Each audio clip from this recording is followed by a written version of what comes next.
You think you know Samsung? You see their logo on your phone, your TV, your washing machine. You think it's just another tech giant. You're wrong. This isn't the story of a company. It's the story of a modern kingdom, a corporate empire that took a nation ravaged by war and rebuilt it in its own image. An entity so powerful its chairman's health could shake the national stock market. A force so intertwined with the state, Koreans have a name for their country, the Republic of Samsung. And its story is far darker and more incredible than you could ever imagine.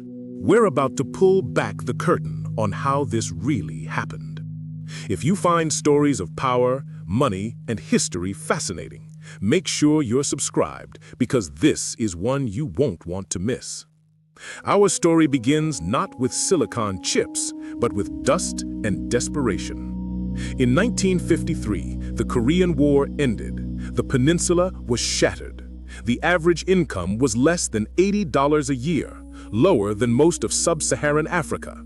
The country had no significant natural resources, no industrial base, and very little hope. It was in this environment that a man named Lee Byung-chul, the son of a wealthy landowner, started a small trading company. He wasn't selling electronics, he was selling dried fish, vegetables, and noodles. His goal wasn't world domination, it was survival. But survival wasn't enough for the new leader of South Korea, a military general named Park Chung-hee, who seized power in a coup. Park had a vision: to drag Korea into the modern age by sheer force of will. He couldn't do it alone. He needed corporate soldiers. So the government created a system that would define Korea for the next half-century, the chaebol. These were family-owned conglomerates chosen by the government to be national champions. They were given cheap loans, protection from foreign competition, and a simple mandate: grow, export, and make the nation rich. In return, they were expected to follow the government's industrial plan to the letter. It was a deal with the devil, a fusion of state and capital. And Lee Byung-chul's Samsung was one of the chosen few. They moved into sugar refining, then textiles. They were building the nation's basic industries, brick by painful brick. For years, Samsung was a follower. They made what the government told them to make. But Lee Byung-chul was ambitious. He saw the future, and it wasn't in sugar or wool. In 1969, he made a decision that many thought was insane. He founded Samsung Electronics. His own executives told him it was a mistake.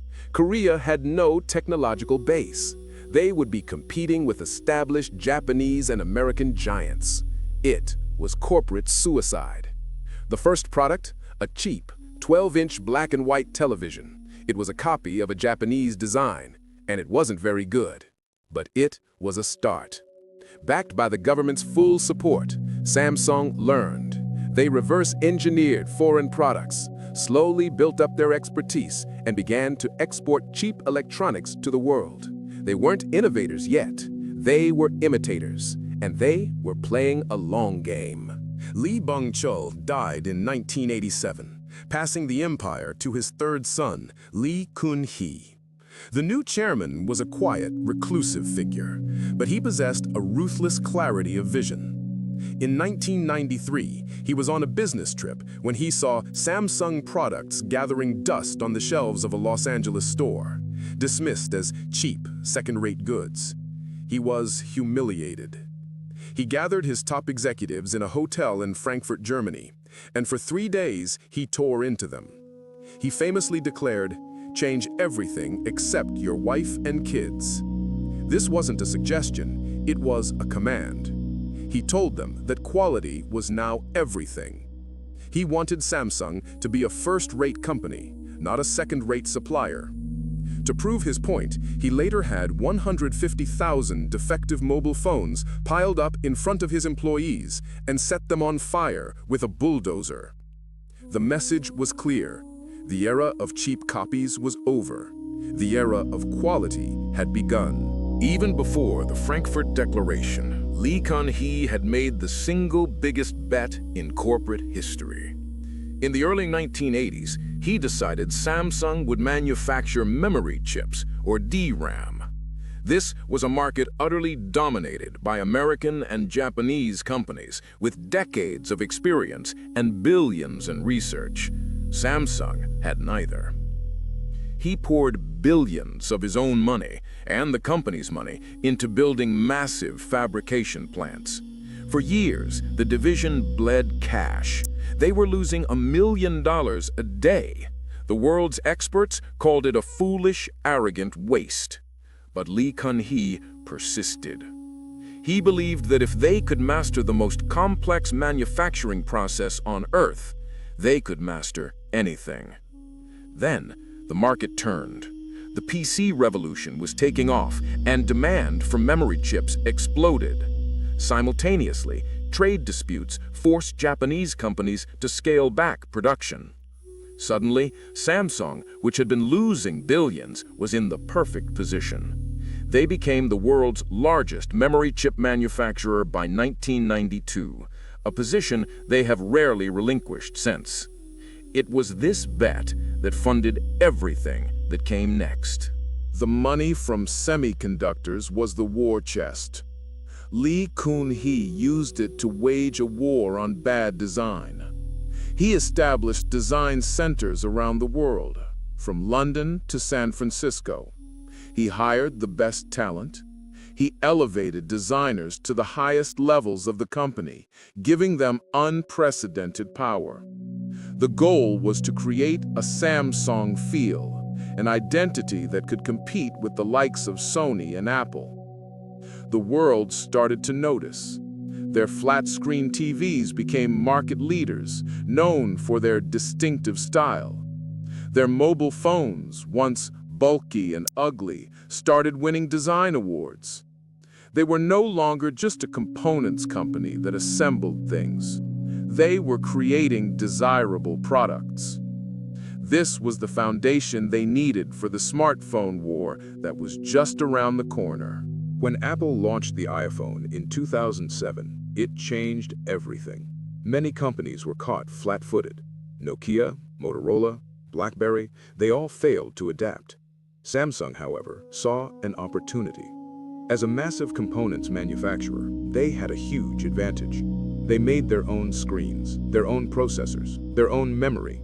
This vertical integration allowed them to move faster and at a greater scale than anyone else.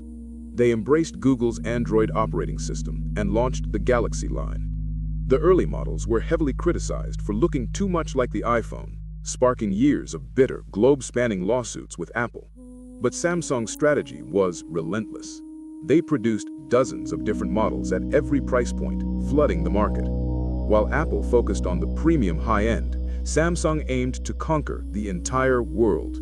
And it worked. By 2012, Samsung had overtaken Nokia to become the world's largest mobile phone manufacturer. Samsung's success didn't just enrich the company, it transformed South Korea. Today, the Samsung Group's revenue is equivalent to about 20% of South Korea's entire GDP. This isn't just about electronics. There's Samsung Heavy Industries, one of the world's largest shipbuilders. There's Samsung Life Insurance, a financial giant. Samsung even owns one of the country's top universities and one of its most advanced hospitals. They build roads and skyscrapers, including the world's tallest building, the Burj Khalifa. A Korean can be born in a Samsung hospital, grow up in a Samsung-built apartment, study at a Samsung-funded university, work for a Samsung company, and use a Samsung credit card to buy a Samsung phone. This is the reality of the Republic of Samsung. The company's influence is so vast, it's less like a corporation and more like a parallel government. But this immense power has a dark side. For decades, the Lee family has operated above the law. Chairman Lee Kun-hee himself was convicted twice, once for bribing a president and once for tax evasion. Both times, he received a presidential pardon, with the government arguing that his leadership was too essential to the Korean economy for him to serve time in prison. The message was clear. Samsung is too big to jail. The family maintains control through a dizzying, opaque web of circular shareholdings, allowing them to command the entire empire with only a small personal stake. This structure has been at the heart of numerous corruption scandals, as it allows for the illegal transfer of wealth and power from one generation to the next. The scandals reached a boiling point with the third-generation heir, Lee Jae-young. In 2017, he was embroiled in the colossal corruption scandal that brought down a sitting president, Park Geun-hye. He was accused of bribing the president's confidant to secure government approval for a controversial merger that would solidify his control over the Samsung empire. The case exposed the rotten core of the relationship between the government and the chaebol.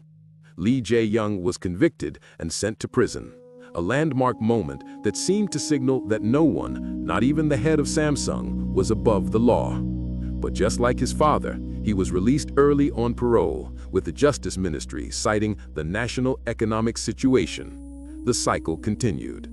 The Republic of Samsung always protects its king. Behind the gleaming skyscrapers and record profits, there's a human cost. For decades, Samsung maintained a fiercely anti-union stance, with critics accusing the company of suppressing any attempts by workers to organize. There have been numerous controversies over working conditions, particularly in their semiconductor plants. For years, former employees and their families have alleged that exposures to chemicals in the factories led to a cluster of rare cancers and other illnesses. After a long and painful fight, Samsung issued a formal apology and agreed to compensation in 2018, but for many, it was too little, too late. The relentless drive for efficiency and market dominance that made Samsung a global power was built on the sacrifices of its workers. This leads to the fundamental question facing South Korea today. Is Samsung a blessing or a curse? The company single-handedly powered the country's economic miracle, creating millions of jobs and turning a poor, agrarian society into a global technology powerhouse. But this success has created a dangerous dependency. The health of the entire Korean economy is now hostage to the fortunes of a single company. Any misstep by Samsung, any downturn in the semiconductor market sends shockwaves through the nation. Politicians are afraid to regulate it properly for fear of damaging the economy. The symbiotic relationship has become a trap. South Korea built Samsung, but now, in many ways, Samsung runs South Korea. The story of Samsung is more than a business case study. It's the story of a nation's soul. It's a testament to incredible vision, relentless ambition, and the sheer power of industrial will. It's the story of the Lee dynasty, a family that blurred the line between corporation and country, between commerce and power. They gambled everything and won, lifting their nation from the ashes. But in doing so, they created an empire so vast and powerful, it challenges the very nature of democracy. The phone in your hand is the product of that legacy, a legacy of genius, of sacrifice, of scandal, and of a company that truly did build a country. Samsung's story is a complex one. Is this level of corporate influence a necessary engine for national growth or a dangerous threat to a free society? Let me know what you think in the comments below. Thanks for watching.